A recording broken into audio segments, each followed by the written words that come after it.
there is, incredible academic preparation happening here, incredible spiritual preparation and maturation and growth happening here.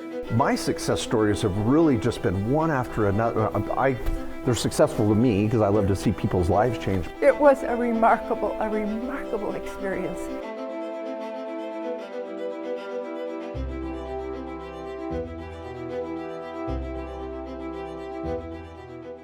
Hello and welcome to Latter-day Profiles. I'm Brian Howard. We're here on the campus of Brigham Young University, Idaho, and joining me today is Alan Reed. Alan, welcome. Good to have you here. Thank you. It's really an honor to be here.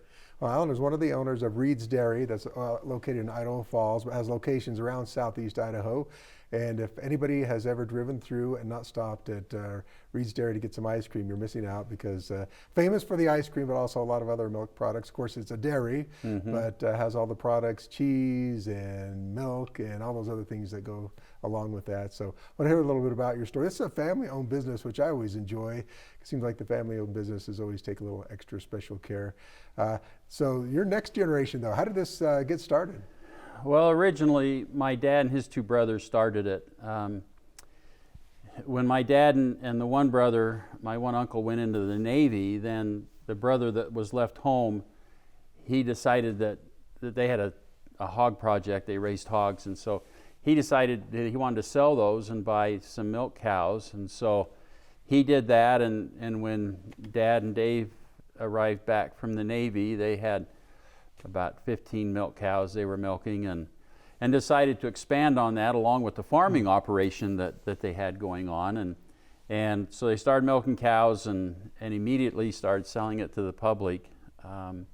We had another processor bottle our milk, and then we would sell it.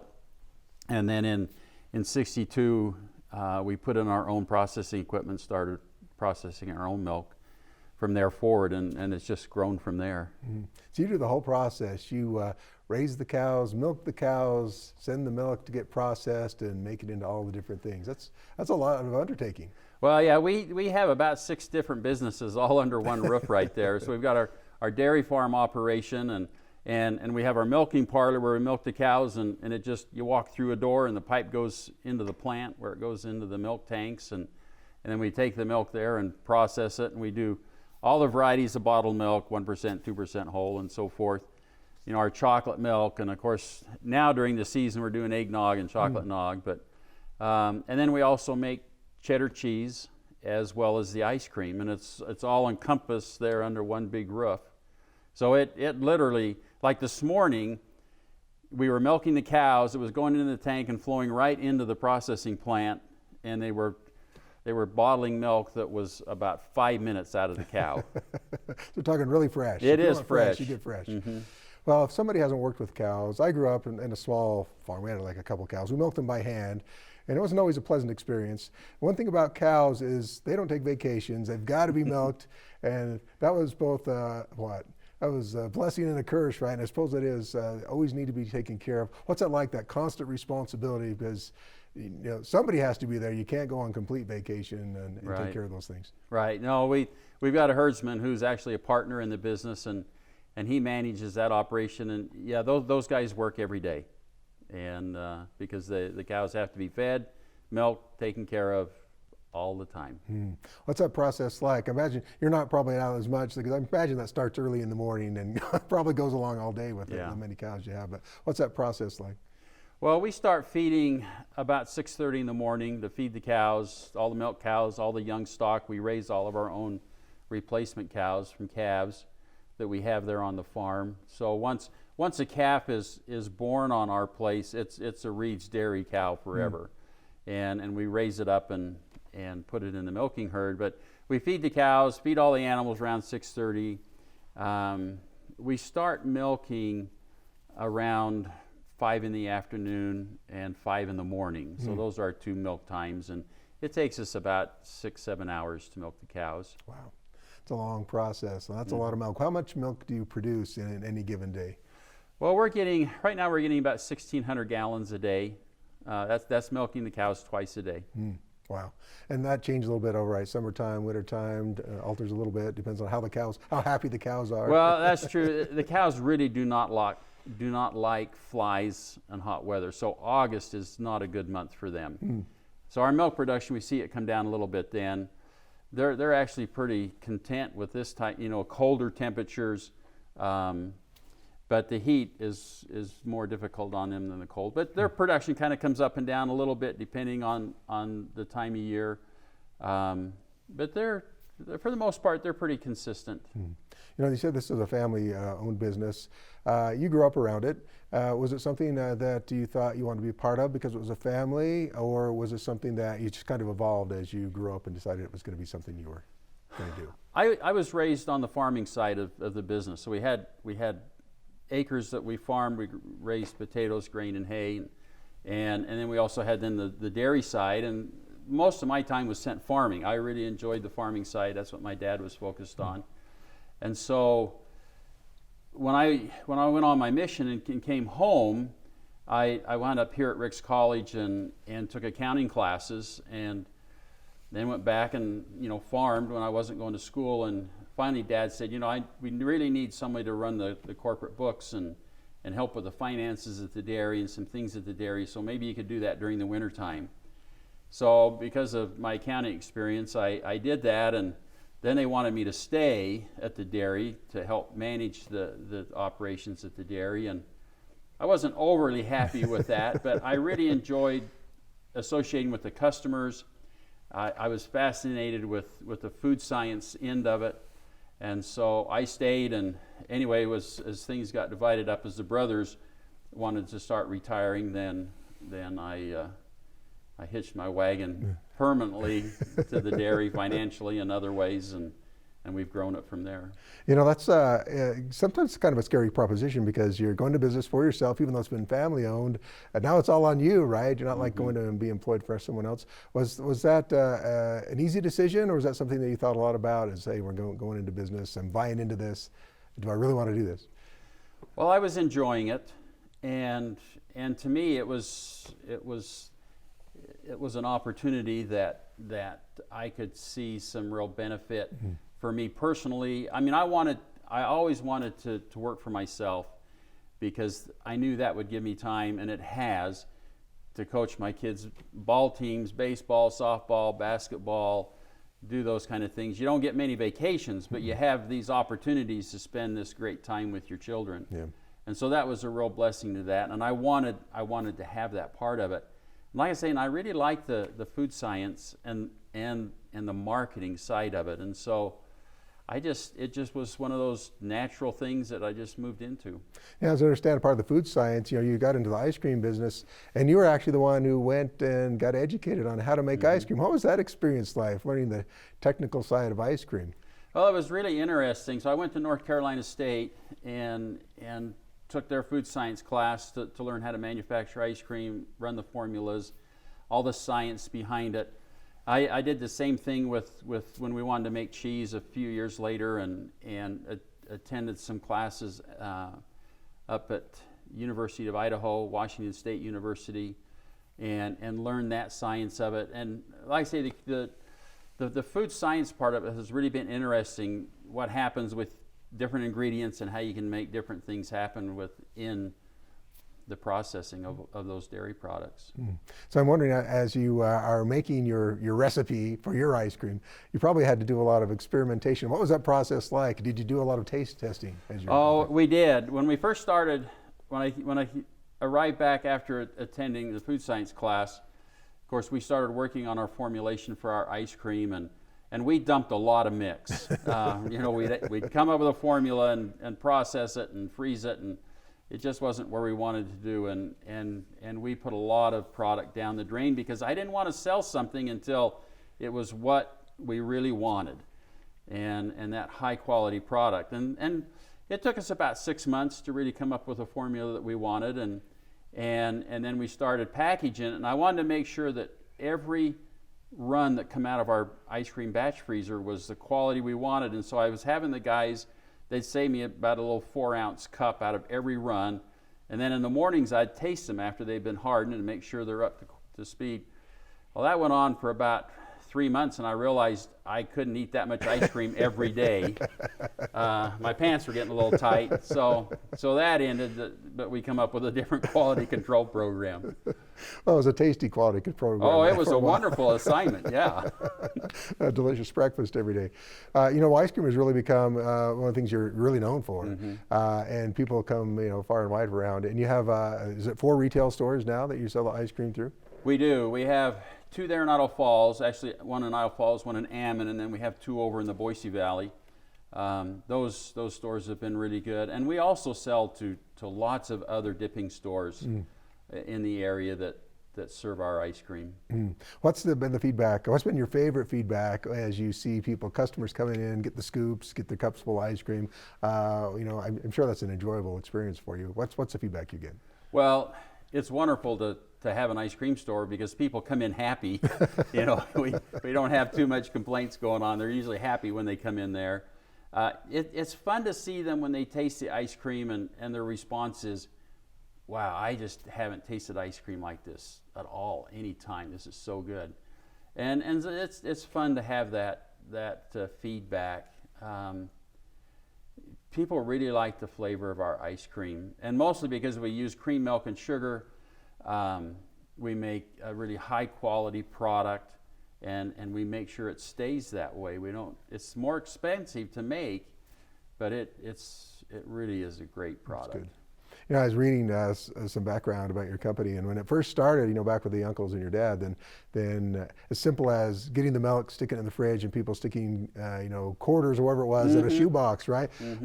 Business has changed dramatically. Now you talk about marketing, internet, social media. Is that one of the ways that you now market it, try to help let people know what you're doing? It is. Facebook and Instagram have been a really good avenue for us.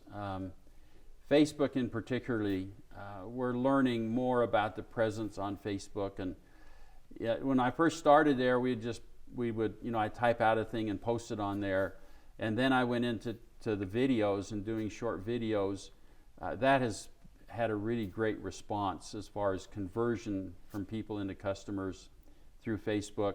Instagram, we can put little short things on Instagram, and that's becoming a better avenue of social media marketing for us. So those things have become really important to us, along with email programs out to our existing customers. Sounds like you're hands-on with all that stuff. Are you an early adopter? Do you post? Are you the poster? Do you put it on Facebook, Instagram? Do you have somebody helping you out with that kind of stuff? I do a lot of it. I used to do all of it, but we wanted to be more aggressive with it, and so I actually have a lady who has a marketing business out of Boise. I become acquainted with her through the Dairy Association, and so she helps me manage that. I shoot all the videos, write most of the copy. Really? Then Cindy also pitches in there and helps me get things posted, and she comes up with her own kind of pictures and things, and we talk about them and keep organized together each week. How do you come up with the ideas for the video? Sounds like you have fun doing it. You get your camera out, and what kind of things things are people going to see when they go to your Instagram account, your videos? Well, they're going to see different ways to use our products. Cindy will put some of those on there. Most of the videos that I put on Facebook are concerning things that are coming up, like we just finished a great big milk coupon sale, and we had a video about that. We'll have video concerning if we have an event coming up at the dairy, or right now we've got candy jars in the stores, and people guess how many pieces of candy are in the jar, and the winner will get a year's supply of ice cream. And so I'll do videos about that, or maybe something that's going on outside. Or I was wondering on those quantities of the year supply. Some of us could eat a lot of ice cream in a year. Right. Think about as you're going through this, what are some of the challenges that you face as a small business, especially right now we're dealing with COVID-19. You like to do a lot of community events, invite people in. How has that been, and how you're making things work through this? That's a great question. I really miss the community events that we have. I mean, we'd have something every month and have some bigger events about once a quarter. I've really missed those, and we've had customers that have said, you're going to bring them back, and well, as soon as we can. Yeah. So the transition of that has been trying to keep that connection with our customers still, just through special things in our store. Instagram and Facebook has been one way we've tried to make that connection. But it's been more of a challenge. It's more difficult to keep that kind of customer relationship that I like to have, where you know your customers and you can invite them to your place in large groups and have opportunities there. Even our stores in Boise, we've had to limit how many can come in, and when I go over there and spend time in the stores, you know, we just have a small amount of customers that can come in, and so I miss that association with the customers. Yeah, being able to hang out in small groups and things like that. Mm-hmm. You know, I think it sounds like it's been an important part of your business is just being involved in the community. Has this given you opportunities to be involved in a wider part of your community? I know you've been able to, you know, serve in church callings up here on campus. What other opportunities have you had to be involved in the community based on your community outreach? I served quite a few years on the Idaho Falls School District 91 board, and then I was appointed to serve on the State Charter School Commission, which I'm on now. I'm the chair of that commission right now, and so that has, I really like that, because I get to meet people from all over the state, and I've just formed some great friendships through that. Education has kind of been, I guess, where I've kind of focused my extra time. Yeah, that's a place that I like, so Yeah. that's a good one. You know, as far as your family's concerned, what's been their involvement with this? You know, your immediate family, I think you have a son who's involved. Is that something that it's a family affair, people are involved, especially like at the community events, everybody kind of get involved, kind of thing? Yeah, we are. 3 of our kids live here. One lives over in Oregon, so Courtney doesn't get involved as she used to, although when we have a lot of things going on in the office and need help with the phones, she will forward the phone to her so she can take phone calls, because all my kids have worked in the business since, you know, they were this tall, and so they know the business really well. But if we have a big event, you know, I've got a picture hanging in one of the stores. My oldest son, who's a machinist, you know, he's leading one of our cows around, and you know, of course, Sam's involved because it's his business also, but our daughter is giving horse buggy rides to the people there, and so yeah, it's kind of all hands on deck, which is fun. Yeah, and you've been, you know, in the past, at least when it's more open to be able to do tours, people invited to come and check out the dairy, see what's going on out there. And what's been the response to that as people come and watch the operation? 'Cause you all live around, if you live in Southeast Idaho, you know there's cows, but very rarely do you go and take the inside look. Right. Yeah, people really like that. I think they're really fascinated with all of the equipment and what's involved in putting milk in a gallon bottle or making ice cream and cheese, and so they're always fascinated to see that part of it. They really have an interest in the cattle also, because I mean, you can stand in the center of our parking lot and look out and see pretty much most of our cows, so we're not hiding anything. They can see exactly how the cows are taken care of. But to get on the wagon and take them around and explain to them how they're fed and the care that they're given, people really enjoy that, and I think it helps them with their understanding of what goes on in agriculture. I bet they don't mind a few samples either. No, we always have to have samples. You know, as being a member of the church, I imagine as a ward member, if you're planning a party, you're probably a pretty popular guy. Say, hey, Right. we're having a party. Did you get that coming to you and say, hey, Brother Reed, can you help us out with some treats?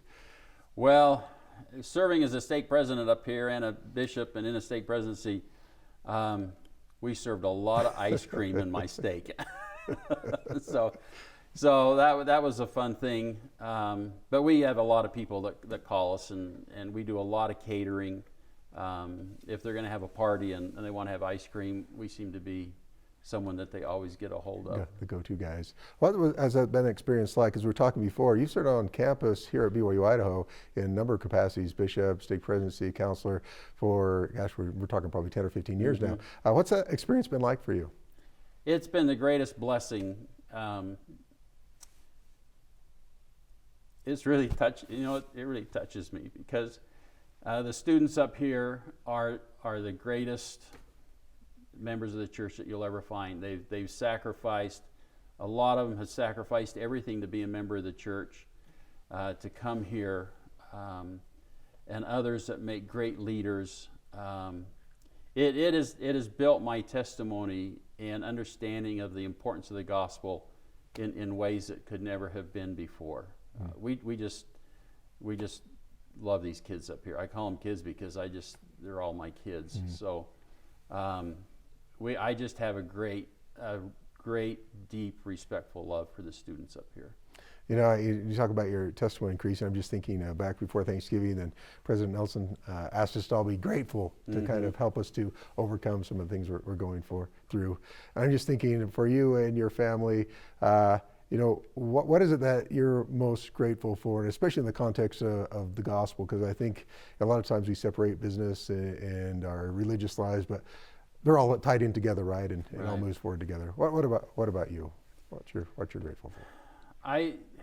One of the things, well, it would have to be just my understanding and testimony of the Savior.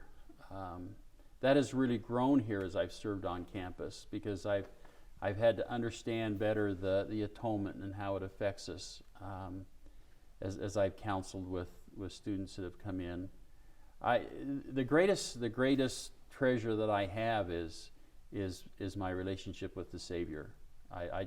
I'm grateful that I know Him and that I have experiences with Him, and how far-reaching His love is for all of us. There's so much to know there and to feel that the Savior can help us with. You know, and that creates everything. You know, what He did for us and the love He has for us creates the opportunity for us to be sealed as families and be together for eternity, and it just, everything that we have, the freedoms of the country come from the love of the Savior. And I truly am humbled and thankful for my understanding of that. I don't know, you know, it's something I don't know we think about as much as we probably should, but how has that knowledge impacted, you know, your business and the way you do business? I want to make sure that any interaction I have with people, it is in a Christ-like way. Years ago, I was a pretty aggressive, I guess. You know, I wanted to get things done. I wanted it done this way, and I was kind of maybe forceful about some of those things, and quick to criticize people in my business. But I've learned and I guess been tempered through my understanding of how Christ would interact with people that I've tried to, and really made that a big goal to have that kind of interaction with everybody in my business and my customers, and you know, just have that same love that Christ would have for them. Yeah, it seems like we get those rough edges chipped off. I appreciate that. Well, Reed's Dairy, it's in Idaho Falls, Idaho. It's got retail locations around southeast Idaho, and just a family-run business. It's been a pleasure to talk with you, Alan, and I wish you all the best in the future. And especially, I recommend people, you know, if you want some tasty ice cream and you're coming through Idaho, then that's the place to be. Thank you, Alan. Appreciate it so much. Thank you so much. I really am grateful to be here. Thank you.